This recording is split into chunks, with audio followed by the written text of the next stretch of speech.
And so now we're moving to Illinois. And is it, let's see, it's trying to connect. Hi, is it Evan I'm talking to? Yes. Hi, Evan. How may we help you today? Hi, Joe. Hey, Kim. Thank you for picking up, really speaking to me. My wife and I have been separated for 5 months now. She moved about 15 minutes away from where we used to live. We have 3 kids, a 5-year-old, 3-year-old, and a 2-year-old. I've actually been working on you guys, your YouTube channels, on all the videos, working on the pies, and it's really been helpful to me. We go to the same church, so she come to church, proud to her leaving. She didn't want to come, but right after she left, she come to church on every Sunday if she doesn't work. I actually haven't closed my doors on her in terms of changing my locks or my keys, my garage code, and all that. Everything is just the same. She comes back and forth, to the house because of the kids. I leave work very early, and then she come to get the kids ready. Sometimes in the past 2 weeks, she's been coming there on Sundays, try to get my girls fix their hair, take their clothes that they wear, and all that. So those are positives for me. However, just this Black Friday and Monday, she's been ordering flat screen TV, buying computers, buying couches and sofas. So she basically putting her place up, that she's actually really getting out of this marriage and all that.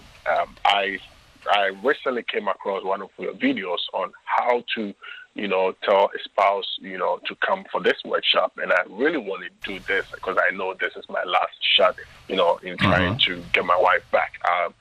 Reasons for her leaving, there was a lot of issues. It's a lot of, them in terms of, I know I had some push behaviors, on certain things, on how to get ourselves better.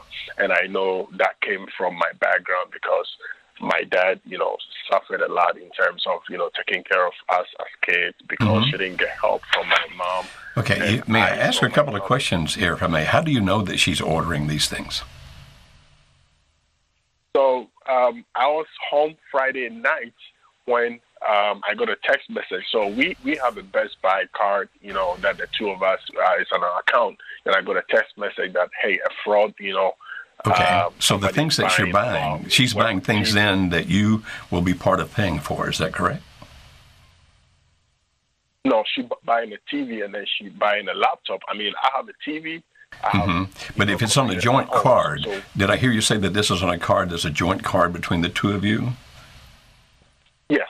Okay, so you will be paying for part of these? You'll be paying part of the payments yourself? No.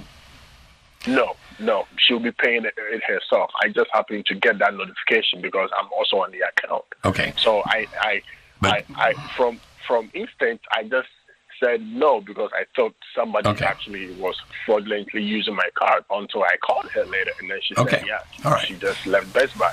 Okay, I got that. So you're not actually supporting that. You're not actually paying for her to set up her own place. Now, how may we help you? What's your specific question, my friend? So my specific question is, I'm trying to get her for us to come, to the workshop. One of my friends last week, we go to the same church, actually stepped in, and then he was like, how are you guys talking, other than the kids, no, we're not talking, we're not saying anything. But she mentioned to him that she really wanted closure on certain things. Okay. Before probably. So basically this friend came to me and then we talked, hey, your wife, at some point you guys have to talk. Whatever it is, you guys have to talk. So are you open to listening to her on whatever that she has closure with? I'm like, sure. I'm ready to listen to her. So this person, this friend, is this friend somehow qualified to know what he's doing with here? Or is he just a friend? Yeah, I mean, is it what was the question again? Is he a pastor? Is he a counselor? Is this guy who's telling you that you need to do these things? He's actually a church leader, so he doesn't know what I'm doing right now in terms of seeking, letting do this. But I had to open up with him. I'm like, okay. Now, what I'm hearing you ask, if I'm hearing you correctly, the question you're asking is that you realize that a workshop might be your last chance, and that you're trying to figure out how to ask her to come to the workshop. Now, if that's the question, and I understand that people really want to share all the other information because of the fact that it's like, I want you to understand me, and I appreciate that. What I ask you guys also to appreciate is that we only have 1 hour to talk to as many people as possible. And so the basic information here I think we have is enough. If anybody out there is thinking, okay, we want to go to the Marriage Helper Workshop, we hear that you guys have a great level of success. And which we do. We do. 3 out of 4 couples that come through our workshop actually turn it around and put it back together again. And what makes that so blooming significant is that probably 80, maybe even 90% of the couples that walk in the door, one of them's already gone. Yeah, they don't want to be there. In his or her mind, like, this is over, there is no chance. Now, we don't manipulate, we don't coerce, we don't twist people's arms, we don't do anything that's crazy or weird, we just teach. But we teach them really, really powerful information. And then the structure of the workshop is set up where that nobody feels uncomfortable. Everybody's treated with great respect. Nobody feels they're being put upon. And so it's not like, well, it's this thing, if I take them over there, then you're going to verbally hypnotize my spouse and get him or her to stay. We don't do that. All we do is we teach them really good material, and because it is so good and the workshop is so powerful, 3 out of 4 couples do decide to stay together. But that doesn't mean 4 out of 4. There's still people who make the decision that I want to be there.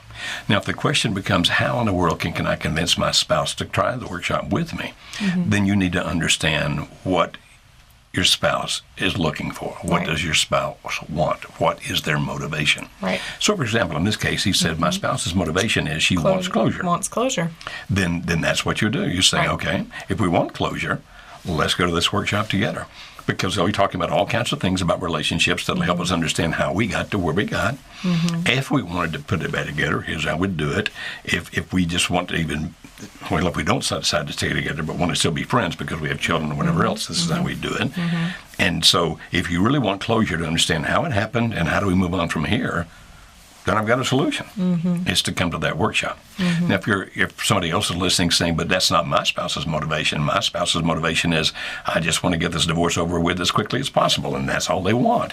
We've had many couples come to the workshop where the spouse that we call the standing spouse, the spouse that would like to see the marriage continue, will make a deal where they say, I will agree to sign the divorce papers or to give you something else that you're wanting in the divorce if you will agree to go to this workshop with me. 2 key things here. Number 1, be willing to do the things that you say you're going to do. Don't lie. No, if it's signing the papers or giving them something, don't say, well, I'm just going to say this and then not do it. That's going to be terrible. Bad. But the other thing is you want agree to do those things after the workshop. Don't do it before, because then you've lost your leverage, so to say, and what's going to make them want to come. They have what they want. So you want to do it after the workshop, after they participate, all of those kinds of things. And we do have people do that. But a lot of times what we see is people, when they approach their spouse, instead of trying to figure out what is their spouse wanting, they go with what they're wanting. So, if I were trying to convince my husband to go with me and he was wanting out of the marriage, if I went to him and said, I just want to see if we can save this marriage, but he doesn't want to, then automatically, nope, not going to do it. That's not what he wants. But if I speak to him in his language, what he's wanting, forgetting what I want right now, that's when the best chance is going to happen. Right.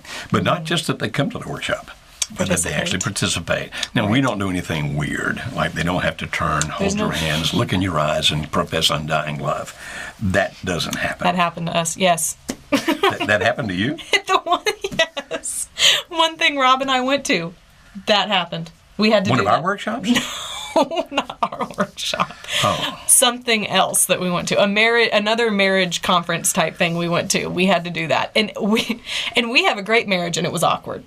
That was weird. But okay. I'm glad you explained that. I thought you were saying that happened in our workshop. I was going to go, what the heck? No, we don't do that. No, we don't do that. We don't do that. There's no trust falls. And so you couldn't, and so you can actually tell your spouse, I want you to participate, Right. but there's nothing weird or strange. Everything we do is pretty mild. And sometimes we do it like this. Well, we'll learn a lot of principles about how to deal with our kids. Now, don't tell them it's a parenting workshop, because that's a lie. It's not a parenting Right. workshop. It's a workshop to help people, if they choose to, fix their marriage, make it better, and stay together, if they choose to do that. It's a workshop about marriage. But the principles we teach, almost every one of them is directly applicable to children, about here's how you also can be a better parent. But it's not a parenting workshop. So what we're saying is, find out what's important to the person and offer a trade. Now, they still may not accept it, but if you offer the trade, as you said, you have to keep the trade. You cannot back out and do it differently.